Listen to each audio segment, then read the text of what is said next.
আমি? আমার সোনা, আমার মেয়ে আমার থেকে এইভাবে দূরে চলে গেল। ওর মাকে এত ঘেন্না করে আমার সোনা। আচ্ছা, ওকে বড় করায় কি আমার কোনো ভুল রয়ে গেছে? কি বললে? ওকে তুমি বড় করেছো?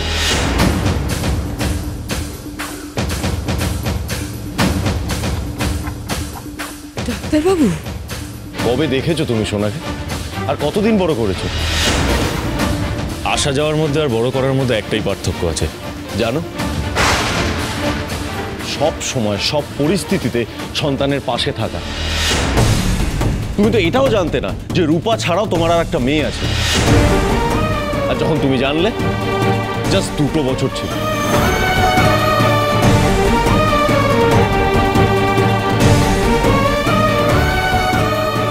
দীপা, সোনার বয়স এখন 12। তুমি জানো একজন মেয়ের বেড়ে ওঠার জন্য তার বাবার থেকে বেশি প্রয়োজন তার মাকে। কিন্তু যেটুকু সময় তুমি ওকে দিয়েছো তার জন্য বড় করার কৃতিত্ব আমি তোমায় দিতে পারবো না। সোনাকে আমি বড় করেছি। আমায় সত্যি কথা বলো তো, এই যে সোনা তোমাকে এত ভুল বুঝেছে, ও কি খুব ভুল করেছে? আপনি আমাকে এই কথা বলছেন? আপনি তো সব জানেন যে সোনা আমাকে কেন সেভাবে কাছে পায়নি। এটা জানার পরেও আপনি আমাকে প্রশ্নের অগ্নি পরীক্ষার মুখোমুখি দাঁড় করাবেন? অগ্নি পরীক্ষা সে তো দিয়েছে আমি আর আমার মেয়ে। তুমি তো সব সময় সে আগুনের আঁচ থেকে পালিয়ে বেঁচেছো দীপা। কি? আমি পালিয়ে বেঁচেছি? তুমি বলো, সেদিন তুমি আমাদের ছেড়ে কেন চলে গেলে? কেন আমাদের জন্য অপেক্ষা করলে না বলো? হ্যাঁ, মানছি আমার দোষ ছিল, আমি ভুল করেছিলাম, আমি একটা চিঠি লিখে বেরিয়ে গিয়েছিলাম। কিন্তু তুমি যে সেই গেলে, আর তো ফিরে এলেন। সোনার জন্য তো একবার আসতে পারতে, তাও তো এলেন। আমি সোনাকে বাঁচানোর জন্য নিয়ে গেছিলাম, কিন্তু বারবার তোমার কথা ভেবে আমি ফিরে এসেছিলাম। যতবার তোমার খোঁজ করেছি শুধু হতাশার খোঁজ পেয়েছি।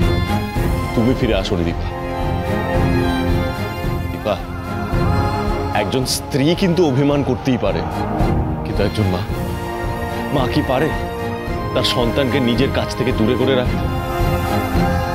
কিন্তু একজন মা, সে কি করে অভিমান বুকে নিয়ে নিজের মেয়েকে নিজের কাছ থেকে দূরে রাখতে পারে দীপা? আমি সোনাকে দূরে করে দিইনি ডাক্তারবাবু। আমি ভয় পেয়েছিলাম, ওর মনের মধ্যে ঢুকে গেছে যে ওর মা ওকে মারতে চেয়েছে। কই, সেদিন তো আপনার চোখে আমার জন্য এতটুকু বিশ্বাস দেখিনি।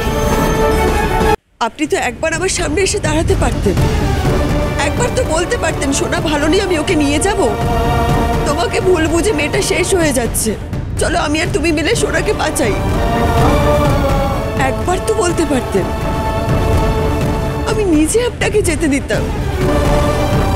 আমি সারা জীবন আপনাদের জন্য অপেক্ষা করতাম ডাক্তারবাবু। কিন্তু আপনি আবারও আমাকে ছেড়ে দূরে চলে গেলেন। আমাকে একটিবার আশাও দিলেন না।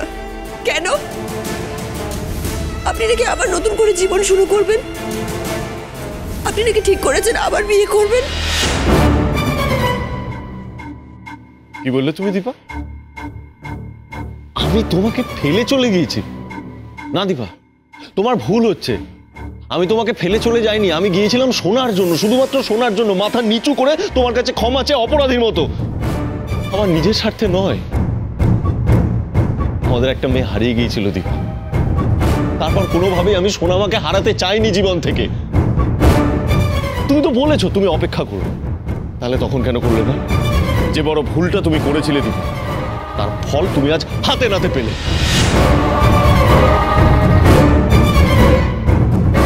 সোনাকে তুমি নিজের থেকে অনেকটাই দূরে করে ফেলেছো দীপা, এতটাই দূরে যে ও তোমার পৃথিবীতেই নেই। আর তুমি যদি ওর কাছে যাও না, ও সব কিছু তাসের ঘরের মতো ভেঙে পড়বে আবার। কিন্তু আমি সেটা কখনোই হতে দেবো না। আমাকে সোনাকে ঠিক রাখার জন্য যা যা করতে হয় সব করব। একজন বাবা তার মেয়ের জন্য যা যা করতে পারে সব করবে তার বাবা। যদি প্রয়োজনে আমাকে বিয়ে করতে হয় আমি সেটাই করব। না ডাক্তারবাবু,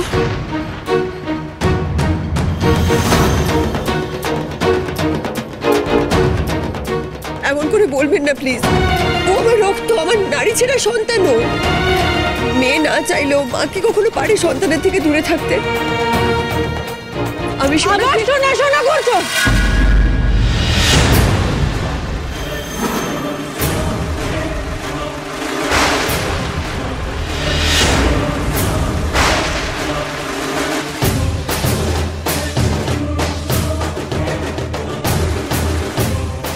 কতবার বলেছি আমি অলি অলি অলি। সোনা মা, তুমি আমার কেউ না। বাবা, তুমি এই মহিলার সাথে কি করছো? আমি আমি সহ্য করতে পারছি না। আমি আমি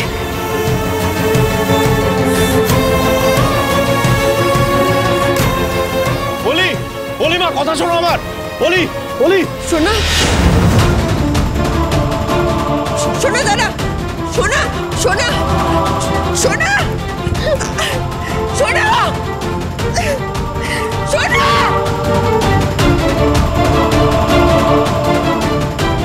সোনা সোনা, ডাক্তার বাবু, সোনা সোনা। মা, তুমি ঠিক আছো তো?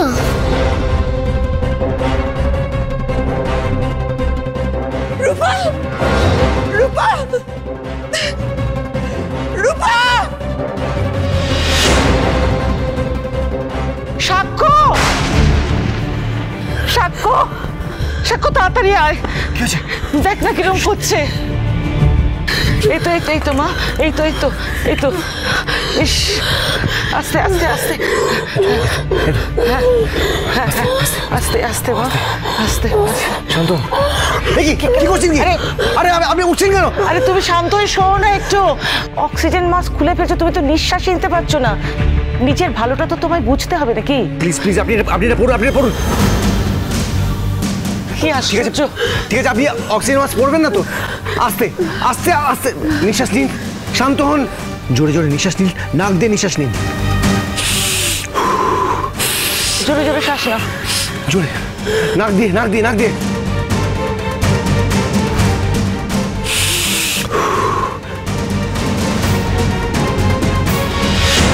তুমি কি করেছো দীপা? আবার তুমি আমাকে সোনা বলে ডাকছো? আবার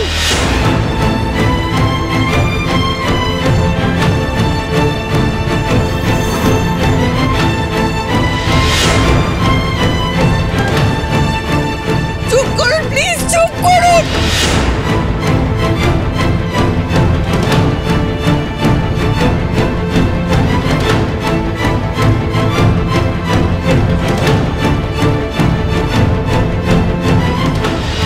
গুপ্ত, ব্রিথ স্লোলি, আস্তে আস্তে। এটা এটা নাও, জলটা খাও, জলটা ভাল লাগবে, ভাল লাগবে, খাও। আস্তে আস্তে ধরো ধরো।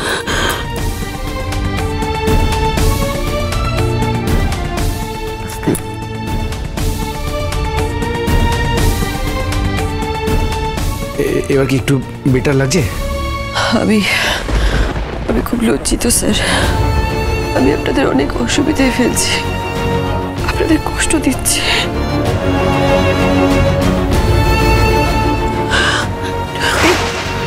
আচ্ছা, তুমি কেন কথা শুনছো না বলো তো?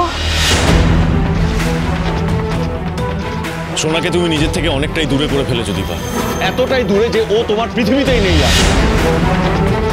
আবার তুমি আমাকে সোনা বলে ডাকছো? আবার